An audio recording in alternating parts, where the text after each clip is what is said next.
ever wish your day wasn't dictated by your health? Are you tired of being tired all the time, or is pain holding you back from enjoying your time with your family? Would you like to manage your symptoms holistically, but you just don't know where to begin? I am so excited that you're here. This podcast will help you understand how natural remedies work so you can relieve your symptoms and live a fuller life. My name is Penny. I'm an occupational therapist, past pharmaceutical rep, a mom, and a wife with a strong faith, and for 25 years, I battled through debilitating Crohn's disease. I took all the medicine and did all the surgeries that stole so much time with my family, but never truly healed me. I finally realized if I was going to survive this disease, I needed to open my stubborn eyes to alternative solutions. I researched how perfectly our bodies work with plants and a lifestyle that made my health less of a burden to my family and aligned so beautifully with my faith and my medical training. If you're ready to reclaim your life with holistic options that are easy to implement as a busy mom and provide relief that lasts, this is the podcast for you. Hey there, sweet Becoming Natural friends. Welcome to the Soap-Free Skin mini-series, a special set of mini episodes here on Becoming Natural, and I am your host, Penny Sampler. If you caught the full-length episode of 47 about soap-free skincare at the end of last week, you already know we took a deep dive into the dirty truth about body soap, the harmful ingredients, the damage it does to your skin barrier, and why scrubbing away your natural oils might be doing more harm than good. Now, I know that episode stirred up a lot of questions. Mainly, what the heck are you supposed to use instead? And I completely left you hanging over the weekend. I am so very sorry. Life happened and I left you soapless. There are more options than you might think. So instead of giving you a giant info dump in one go, I decided to break it down into short, sweet mini pods over the next few days. Nothing crazy and over the top. Each mini episode will spotlight a natural, effective alternative to soap that actually respects your skin. We're talking God-made ingredients like oil cleansing, honey, apple cider vinegar, clay, herbal powder paste, salt and magnesium soaks, tallow, and healing oils. And yes, we'll unpack how to use them, why they work, and what science and scriptures say about giving your body what it truly needs. So if you're curious, overwhelmed, or just tired of buying clean products that still leave your skin dry, red, or irritated, these next few episodes are just for you. Sometimes getting clean still spawns products loaded with ingredients you can't pronounce, so why not use the core ingredients to begin with? Stay tuned each day for a new episode in the Soap-Free Skin mini-series. And remember, your skin was designed to heal. Let's stop fighting it and let's start partnering with it. Hey there, Becoming Natural fans. Welcome back to the Soap-Free Skin mini-series. I know it just keeps going, and it's actually going a little further than I initially expected. However, there are so many amazing alternatives to soap for our skin, for our face, for our bodies, for everything. And I know it's a little bit of an alarming addition to your repertoire to think, oh my gosh, how do I live without soap? But it is actually amazing the more I study how harmful soap can be to us, yet how beneficial these non-soap alternatives are, because they give us so many more additional benefits to our bodies just by using a good, clean soap with natural ingredients versus using a soap that has ingredients that are way too harsh for our bodies. So I am on, let's see, this is number 4, I believe, and I didn't even realize it yesterday, but this is episode 51. So yesterday was my 50th episode. I cannot even believe that that is where I am. This has been such a fun adventure for me that when I started, I had no idea where this was taking me, and I cannot thank you enough for keeping my energy going, because it's so fun to see all the glow naturally listeners and all of the notes, and it's amazing to watch that every month I am increasing in listenership, and it's so fun. It's been quite an experience, and I'll just keep going as long as at least one person out there is listening to me. So today we're going to discuss a handful of the top herbal powders that you can actually add to those clays. And I just thought it was a little overwhelming to talk about all of them yesterday at once, because probably most people aren't used to cleaning your body with clay all the time. I know it's kind of maybe a spa-like experience to have a clay mask on your body or on your face, but actually, as you learned yesterday, there's different kinds of clays, and so there's different clays that you can use on a daily basis versus if you need a really true good detox, say of your armpits or of places where you've been using products that are not necessarily kind to your skin. So yes, you can use these clays every day in your bathtub.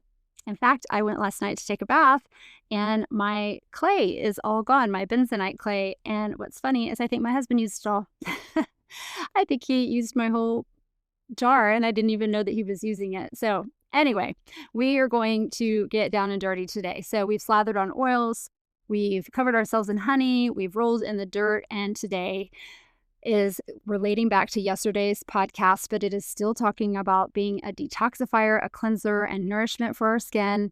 But this kicks it up a notch. So once you've mastered the clays and which ones you like, and like I said, you can use any of them. There's no hardcore routine, what you need to use every night. I like to mix it up because I feel like any kind of detox is anything better than what I was doing. Change it up. Different things work differently. So keeping it simple, you can truly just use one of the clay powders from yesterday alone.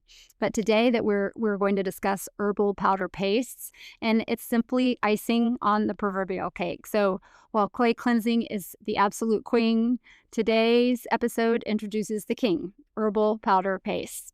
Yes, powdered plants that multitask with a little bit of quiet strength behind the scenes that just packs a new punch to the amazing benefits that you're already getting from dirt. These are not new trends, although to me, I know it sounds like, oh my gosh, this is so new. It's not new at all. These are time-tested healers from traditions like Ayurveda, traditional Chinese medicine, even early biblical herbalism. I know when my husband and I go on vacations together, if we're at a spa, I always get some sort of a treatment, and it always involves clay.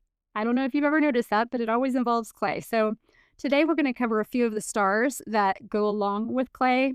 That includes neem, tulsi, turmeric, rose petal, marshmallow root, and chamomile. And I know that some of those you've heard of before, some of them you may not, but we're going to learn a little bit more about each of them today. And they tend to be in the upper echelon of powerhouses.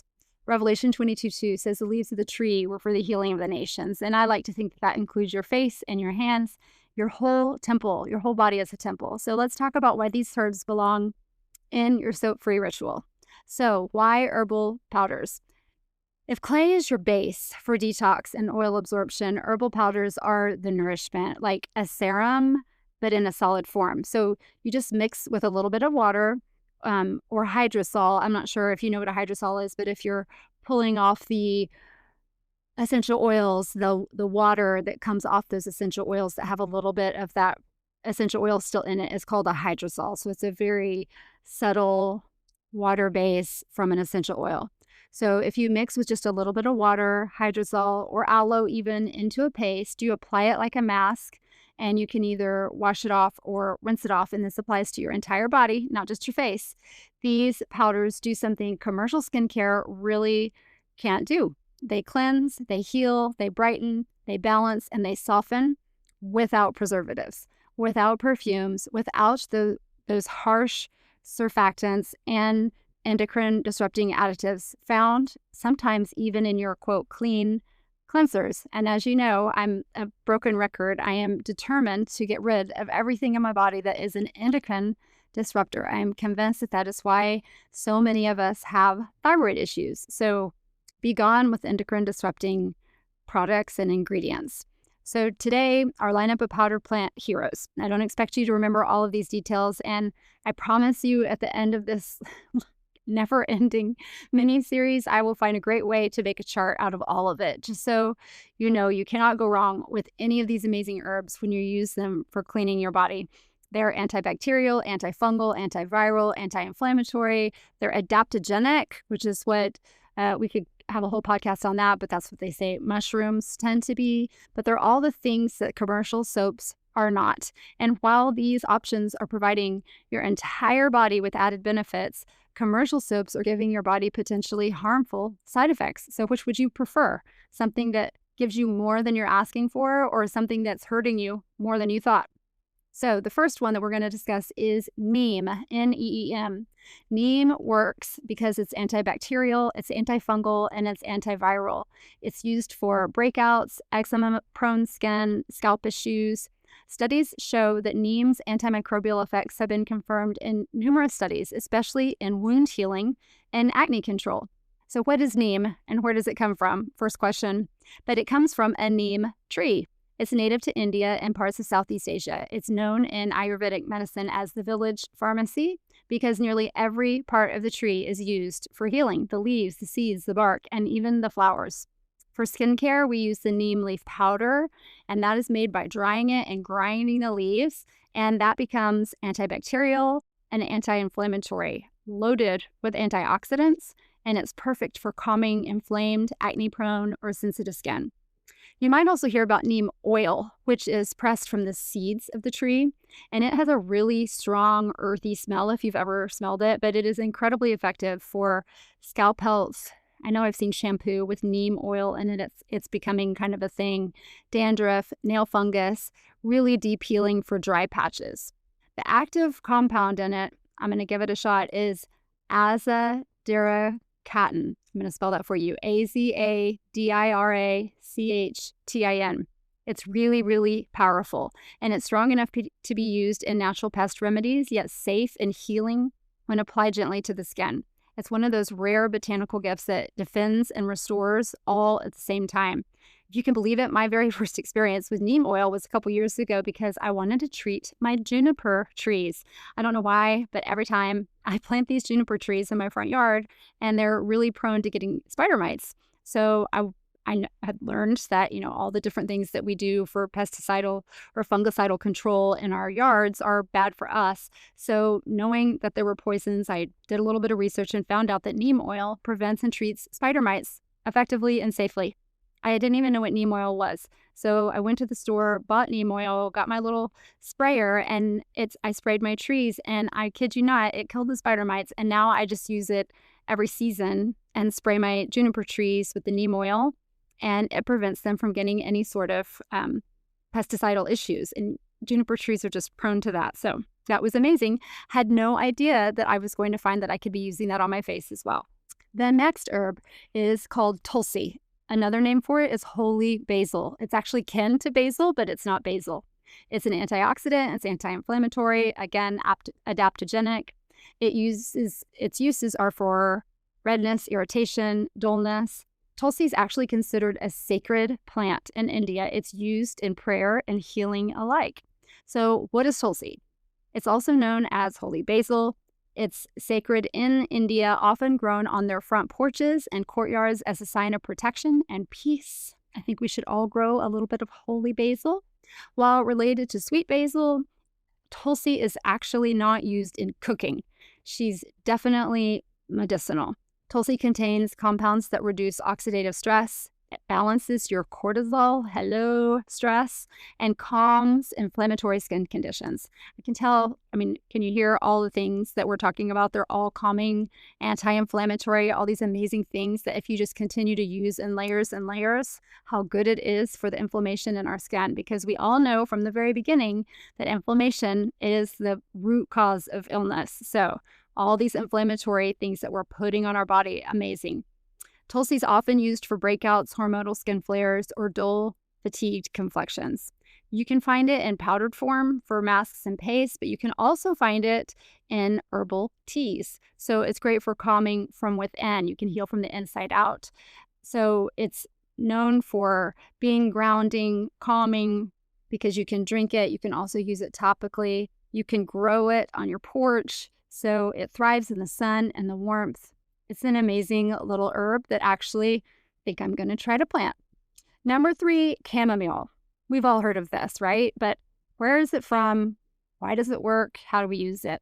It calms reactive inflamed skin. Again, it's a natural source of apigenin, a powerful flavonoid. We've heard flavonoid before, right? The flavonoids are the things in the plants that give them their colors and their odors.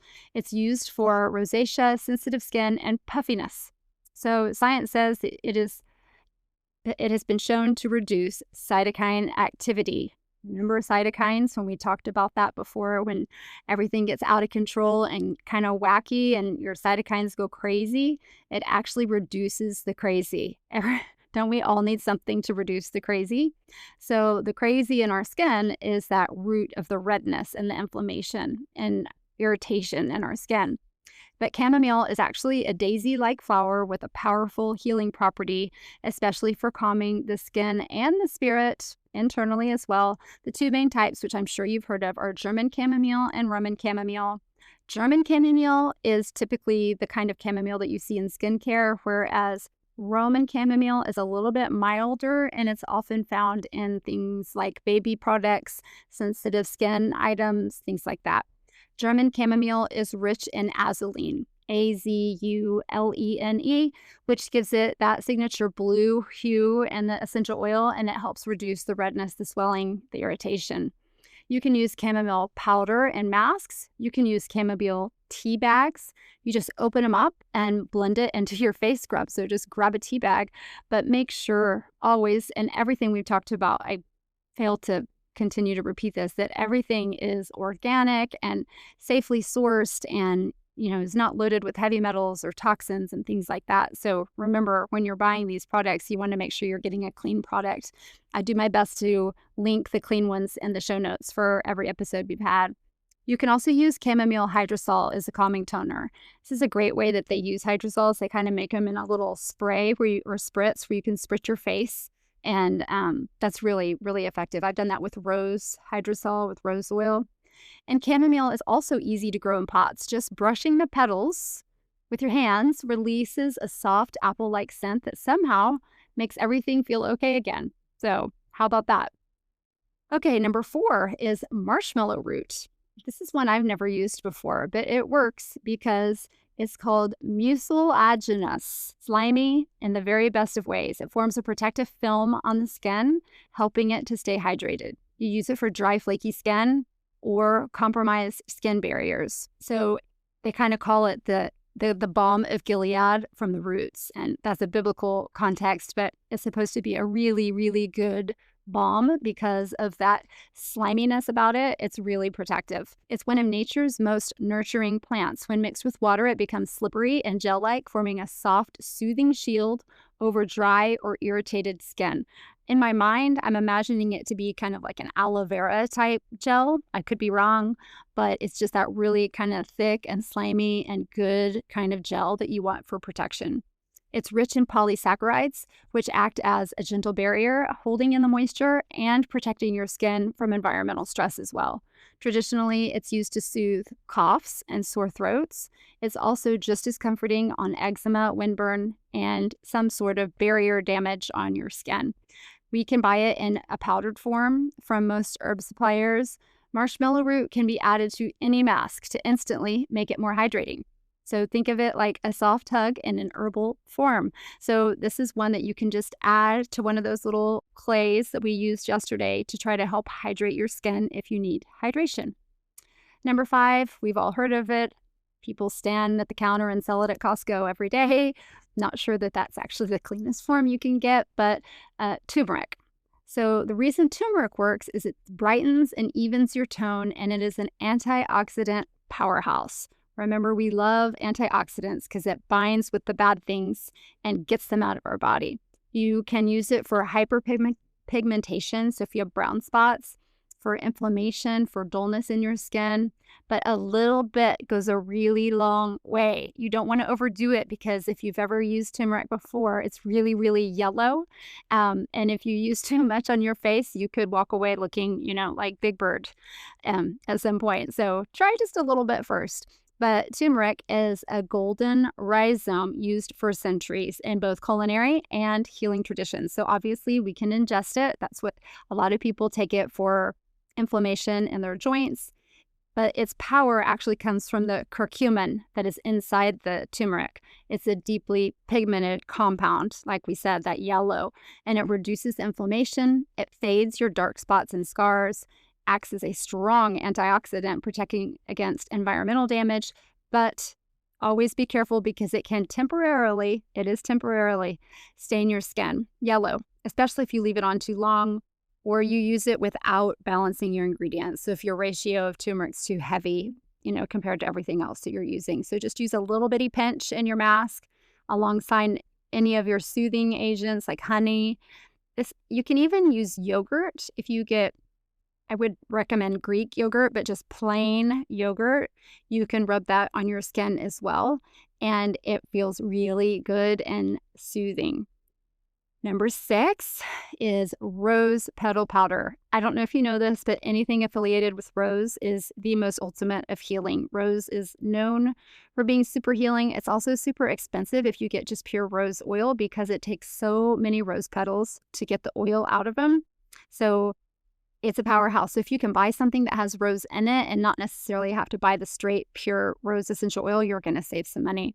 But the reason it works, this rose petal powder, is because it's cooling, it's soothing, and it's actually an astringent. So you use it for irritation, hormonal breakouts, postpartum skincare issues, and it smells amazing, of course.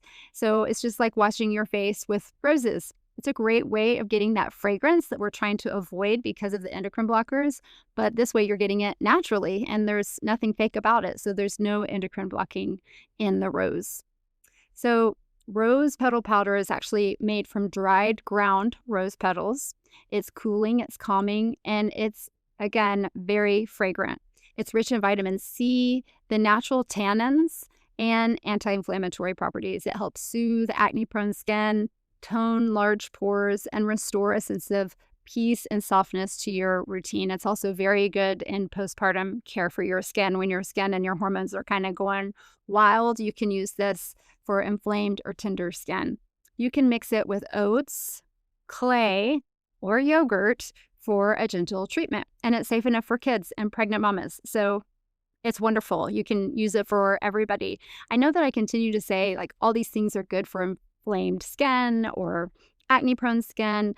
Those are always benefits if that's something that you're challenged with, but these are all wonderful ways to have and include in your daily routine just to make your skin healthy and glow and radiant. So don't feel like you have to have a problem in order to use these herbs. Those just help specifically with certain problems. So summing it up a little bit, why in the world are we going soap-free with herbs? Because besides the fact that herbal powders are effective and they have these amazing benefits that we just went over, there are no preservatives, there are no endocrine disruptors, there are no fragrances, and there are no harsh surfactants that strip away that beautifully beneficial lining that we have on our skin the way God designed it. So if we let our skin function the way that God designed it with a living responsive barrier that heals and actually breathes, we're not suffocating it with chemicals, there's no stripping, there's no inflammation, there's no toner, there's no 5 serums, no drama, just restoration is absolutely amazing. And I'm such a low maintenance person. I want to use like 1 or 2 things and I'm one and done. So these are all examples of things that you can just be one and done. You don't have to use every single thing every night. Just find something you like, use it, rotate it, try it for a little bit, try something else another time, and just keep moving. So it's really, really easy. So I just think about how many healing stories in scripture, bringing it back to how we were created, and we were created from the earth and from the dirt. But there's so many healing stories in the Bible that talk about dirt and spitting in the dirt and herbs and oil. God didn't create our skin to be squeaky clean, even though that's what we have grown to love because we've been able to get our skin squeaky clean, but that's all because of chemicals. He created our skin to glow from health, not harshness, to shed what no longer serves. We shed our skin for the exact same reason that snakes shed their skin, if you want to think about it, to rebuild our body from the inside out. And then we exfoliate and lose those skin cells on the outside in order for those inner radiant skin cells to come through. So just like in the world of beauty, everybody is turning towards this healthy glow versus loads of makeup and loads of all these things and layers that you have to put on your face. It's the same thing. You want that natural glow. And when you have to pay a lot of money for that natural glow, or do you want to use natural remedies to authentically get that natural glow? That's where we are. So when you press the paste onto your skin, I hope that you remember that your body is not broken. You're not too far gone from what you've done in the past because, Lord have mercy, I have done everything. I told you I was a sucker for all of the marketing ploys. I've used all the bleaches. I've done all the chemical peels. You just have to know better and do better and move forward. Your body is created to heal. You are becoming, and you are taking baby steps to put your body in the best possible position to heal by removing the chemical-laden products that we are so used to using and replacing them with herbal gifts. They are literal gifts to our body. So they are part of our healing. And the fewer chemicals that we put on our body, even if it's just washing or just skincare, that's one less thing that we're putting in our body that is harsh and negative, which affects our entire system, relating back to the gut. Everything comes back to the gut. So if we can start with each little part of our body and do these baby steps to care for our body and to treat it well, we are going to continue to heal the whole body. So when people talk about whole body healing, it means looking at your soap, looking at your skincare. It's not just about what you eat. It's not just about exercising. It's about every single thing that you put on, in, and around your body. It is about becoming natural one step at a time. So let's see, recap, takeaway. Herbal pastes are cleansing, calming, healing, free from junk, rooted in history, glorifying to the God who made these plants for us, for our body to use. He told us we had everything that we needed. You don't need 14 steps or a $200 cream. You need what the earth already gives. And I guarantee you, when you go read the ingredients of those $200 creams, in addition to all the bad ingredients, you're going to find a whole lot of plant-based ingredients as well. Somebody has to make money on these plants and they have to market them well, right? So thank you for joining me today. Whether you're mixing neem in the kitchen or praying over your skin in the mirror, just remember that you are not too far gone. You are already being healed just by listening to this podcast and just learning. So I will see you in the next mini pod. Probably take a break for the weekend. I don't want to beat a dead horse, but we have just a couple more solutions for ways to clean your skin without the soap. So I'm giving you lots and lots of options in case you're still reeling from the fact that we shouldn't be using soap. So next week on Monday, we'll finish up we'll probably have 3 more after this one. Depends on how I break them up. And then we will move on to my next big subject. So I'll see you in the next mini pod, and we are going to talk about, sneak peek, magnesium and salts and how cleansing and detoxifying and purging they are. And you might be surprised what salts you're using that you shouldn't be and what salts that you should be using that you aren't. So until then, I hope you become natural, and maybe over the weekend, take a moment to order some of these clays and herbs and get started trying things for yourself. Have a great day. Thank you so much for tuning in today. If you've enjoyed today's episode, hit that follow button, leave a 5-star review if you're so willing, and help spread the message of becoming natural by sharing it with a friend. Check out the resources in the show notes and join the email list to stay on top of all the latest and greatest happenings at Becoming Natural as we roll out exciting new things while we grow. Until next time, take those baby steps to a more natural life and always give yourself grace. Progress, not perfection, is the goal. See you next week.